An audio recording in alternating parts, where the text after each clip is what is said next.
भत्ता हिताधिकारी अपेक्षार अंत घटिला। सरकार वृद्धि कले भत्ता टंका। भत्ता हिताधिकारी मुहरे फुटिला खुशी। राज्यवासी आसी खुशी खबर। वृद्धा वृद्ध मानक राज्य सरकार एक बड़ घोषणा करिसेंती। वार्धक्य भत्ता नहीं राज्य सरकार एगे खुशी खबर देइछंती। वार्धक्य भत्ता को 2500 टंका बढ़ाई सरकार।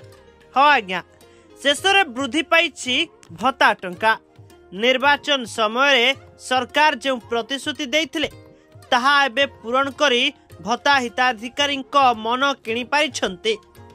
अनेक दिन हेलाणी उत्तराधिकारी माने भत्ता टंका वृद्धि को नहीं अपेक्षा रही सरकार को बारंबार गुहारी करुथिले एवं प्रश्न करुथिले।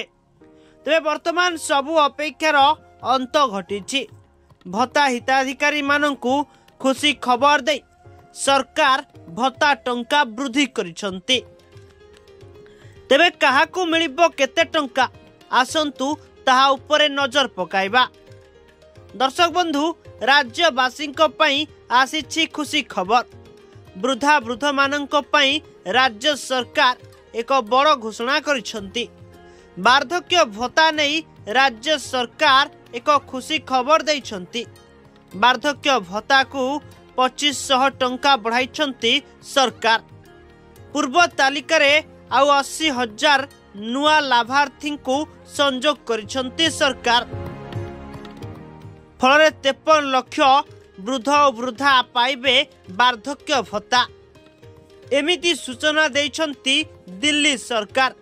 सामाजिक कल्याण पई दिल्ली सरकार प्रतिबद्ध और यहाँ को नहीं कैबिनेट वार्धक्य भत्ता संबंधित एक प्रस्ताव रे मोहर मारिथिबा सूचना देइछंती दिल्लीर पूर्वतन मुख्यमंत्री अरविंद केजरीवाल। रविवार को दिल्ली सरकार भत्ता पई आवेदन करने को एक पोर्टाल आरंभ करिसंती। केजरीवाल दाबी करिसंती कि आगरू 10,000 आवेदन मिलिथिला, किंतु से जेल रे थिबा बेले भारतीय जनता दल पेंशन को अटकाई देथिला। तेणु बाहर को आसीबा परे केवल अटकी थिबा पेंशन को लागू करा जायनी, बरं 80,000 नुआ लाभार्थी को एथिरे जोड़ा जायछि। फल एबे लाभार्थी संख्या बढ़ी 53 लाख होइछि। ते वर्तमान वर्धित भत्ता टंका को नहीं समस्त उत्तराधिकारी मनरे खुशीर लहरी खेली जाउछि। सरकार देइथिबा प्रतिश्रुति पूरण करुथिबारु समस्ते बेस खुशी अछंती।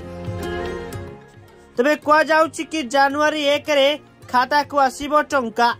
तबे ओडिसा रे वर्धित भत्ता टंका केबे खाता को आसीबो ताहा केवल समय कहबो।